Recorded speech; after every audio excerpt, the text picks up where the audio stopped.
this has been All Fours by Miranda July has been billed as the great menopause novel, but it is so much more than that. It's been nominated for a National Book Award. And yes, it is about menopause, but it's about a woman in LA who's just as famous as Miranda July. I don't know if you know who she is. I kind of barely did, but she's this indie film darling and best-selling author. And so this is Oh. potentially an autobiographical novel, who knows? But it's about this woman who decides to find herself by driving cross country, but then takes a detour that completely detours her life. And so, yes, it's about menopause, but it's about partnership, motherhood, artistry, like all the things that make up life. And I couldn't put it down. Okay, consider this the great warning for anybody out there on the apps or dating sites. There is no Ethan, how 3 women caught America's biggest catfish. This was so good. It kind of felt like a podcast. Yeah. And so it's about, so this woman, Anna Akbari, is a NYU sociology professor. And so it starts as this first person, her experience meeting someone online who goes by the name Ethan. So this person, Ethan, love bombs her to the point that she can't do anything else but message him back. So it starts as that. And then he always is making up excuses not to meet. Excuses like, I have cancer. And then she finds these other women I know who have this also story. had these similar actions with him. Yeah. Yes, and then they sort of Nancy Drew it and figure out who it is. Wow. It is so chilling and so good and ultimately very sad. So this is by Steve Clark, City Swimmers and Other Stories. And he is a filmmaker. He's an artist. He's this multi-talented writer who worked at the Paris Review. And these are just short stories that are really delicate and talk about pivotal moments. It's all fiction. So he really depicts pivotal moments in this way that's subtle and brilliant. And I just know the intellectual in your life. Okay, Didion and Babbitts. So Eve Babbitts, it turns out, was this writer, this kind of very self-destructive writer in the 60s in LA who was always verging on being the next big thing, but it never happened. And then her frenemy, Joan Didion, became this international icon. And the author, Lily Analick, brought Eve back from obscurity when she wrote her first book about Eve Babbitts, which is called Hollywood's Eve.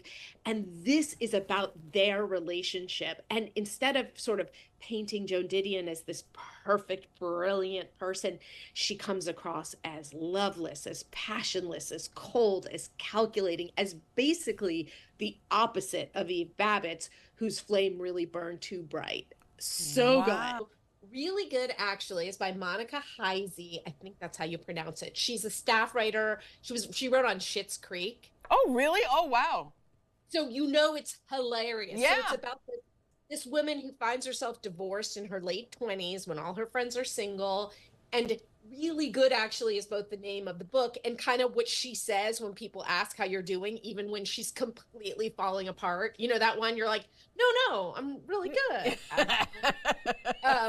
When meanwhile she's ordering food in the middle of the night and then only finds out that it was actually they're calling her ex-husband every time because the account is under his name. Oh. So it's all so funny. And she does these really clever things where she'll put like pages of just the random things that she's searching for, and they're always like Botox, divorced women, like really depressing and hilarious. Yeah. lists. Oh, I love that.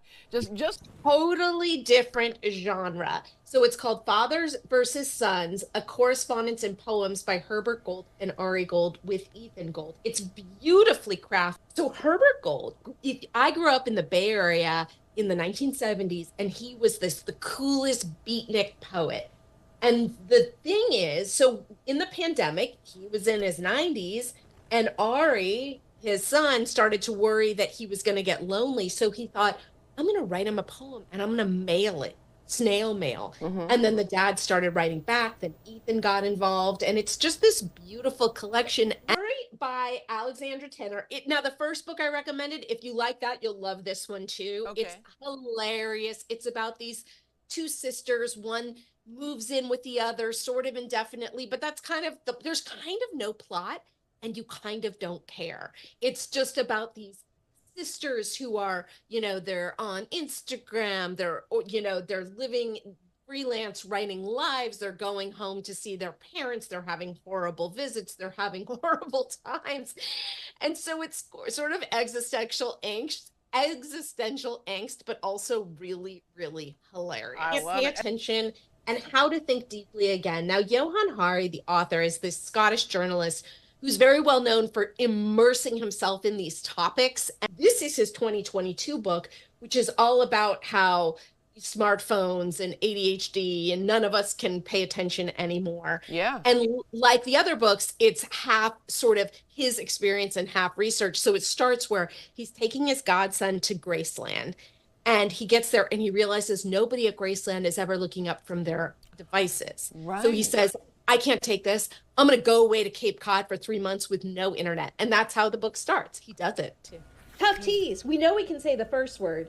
Tough teas on living your best life when you're the effing worst. It is a book of essays by someone named Laura Belgray. She's one of my favorite people to follow online on Instagram, especially. She's really successful, but not self-aggrandizing, and really funny and really motivating. And this book of essays is all of those things. It's really about becoming an adult and saying no to all the things that you are supposed to do, like learning to drive a car or roast chicken or have kids. She's hilarious. And my favorite essay is this one where she grows up in New York City. All she wants is to go to Studio 54 and be glamorous and see Bianca Jagger on a horse and Andy Warhol. And she gets in, and what happens is her friend's mom comes running in and is like, you guys have to come home. And it's completely humiliating. The effortless sleep method. Now, I am somebody who has bouts of insomnia. And one bleary-eyed night, I found out about this on a Reddit forum. And it's all about basically forget sleeping pills, blue blockers, like all of these things that you've tried. The way to cure insomnia sounds overly simplistic, but is not to try. Stop talking about how you have a sleeping problem. Stop talking about how you have insomnia. Stop trying. The minute you're trying to sleep, you've lost the battle. Wonder Boy, Tony Hsieh, Zappos, and the Myth of Happiness in Silicon Valley. It's a really sad book. So Tony Hsieh started Zappos. He was this incredible guy. He sold his first company for $200 million when he was in his early 20s. Wow. Went on to create Zappos, and then was obsessed with this idea of happiness and finding happiness, and poured hundreds of millions of dollars into Vegas to try to make it this sort of tech utopia. And then he died tragically in a fire that, according to this book and other sources, it was kind of his own making. It was just this chaotic life. And it's written by two reporters who wrote about Tony Hsieh's death for Forbes. And it's really sad. It's really interesting. It's really all about how happiness isn't something you can buy or find, but it's inside. NSFW, a novel by Isabel Kaplan. It is a novel about working as an assistant in Hollywood, a job I have had, so I can tell you it gets the thing accurate. She they don't name the protagonist, and she's kind of like hateable in a way because she just graduated from Harvard, and her mom is this super well-connected lawyer who gets her this job, but she's this kind of likable, unlikable character, and then it becomes this kind of Harvey Weinstein, Me Too. It's good. So this is a book after my own heart. Also, her name is Anna Dorn, so I'm down. So her protagonist, Astrid Dahl, she's this lesbian literary darling, but who's kind of lowbrow, who's just been canceled. And it's all about her misadventures in LA, where she's falling in love with her neighbor, where she's befriending the famous actress who's making her book into a TV show. And you would hate her if she wasn't so hilarious. Right. So, yes, it's the definitive history of the Village Voice, the radical paper that changed American culture. And it was the first paper that covered off-Broadway, the first paper that covered hip hop, the first paper to write about Donald Trump maybe being, not on the up and up, like all of these things. And this is this meticulously crafted. I mean, look at this. Yeah. Over 200 interviews made into an oral history that kind of really brings you back in time. And this is probably the most entertaining business book I have ever read. He basically says, this is how I started all my successful businesses. You can do it too. So everything he suggests sounds doable and yet impossible. Example, walk into a coffee shop, he recommends, and order your coffee and then say, can I have 10% off? Don't offer a reason why you're asking. He says, worst case scenario, you'll build your rejection muscle. Best case scenario, you'll learn what it's like to start a business and be uncomfortable asking people for things and maybe get 10% off your coffee. Wow. Yes. So when Heidi McNulty set out to write this, it was going to be a book about building wealth and being able to do what she did, which is retire at the age of 35. But then the unthinkable happened. Her husband killed himself in front of her and their kids in about PTSD. So then she discovered the true importance of money, which is giving you the time and the space and the freedom to heal. So this book has become, it became so much more than just a guide to building wealth and financial literacy. It's as much a story of resilience and perseverance as it is the young person's guide to building wealth and fulfillment. Yes. Oh, wow. It is hilarious. It is a novel about a girl named Margot who, yes, has money troubles. So there are books about women who have affairs with their college professors, and then there's Margot's got money troubles. She has an affair with her college professor. She decides to quit school, have the baby, start an OnlyFans account. Oh, no. Oh, yes. Her wrestler father moves in with her. It is the wackiest, most hilarious story, but it's really, the plot is even secondary to how good the writing is. It switches between first and third person. It's delightful. It is also coming to a little screen near you because the show will be on Apple TV starring Nicole Kidman and Elle Fanning. This is a novel in the form of stories all about rejection. There's a story about a man who gets rejected by all women, a woman who gets rejected by one guy, a man who gets rejected by a man because he can't love himself. And it's basically so dark, so funny, kind of filthy, kind of like it's funny too? Oh, hilarious. You should know by now I have a very dark sense of humor. Yeah, that's true. So you're like, yeah. So I find it really, really funny. And it's one of these books that you don't want to relate to, but we've all been rejected. There's a part of you that relates. Okay, speaking of rejection, this is about when you are broken up with and you are in complete obsession and a life downfall as a result of the breakup. This is a novel told from the male point of view. Interesting because she's a female and she's a very well-known British columnist. So it's about this guy named Andy, and he's the struggling comedian, and the love of his life, Jen, rejects him. And it's horrible because they have their best friends are married, so he always has to resist hearing about her and seeing her.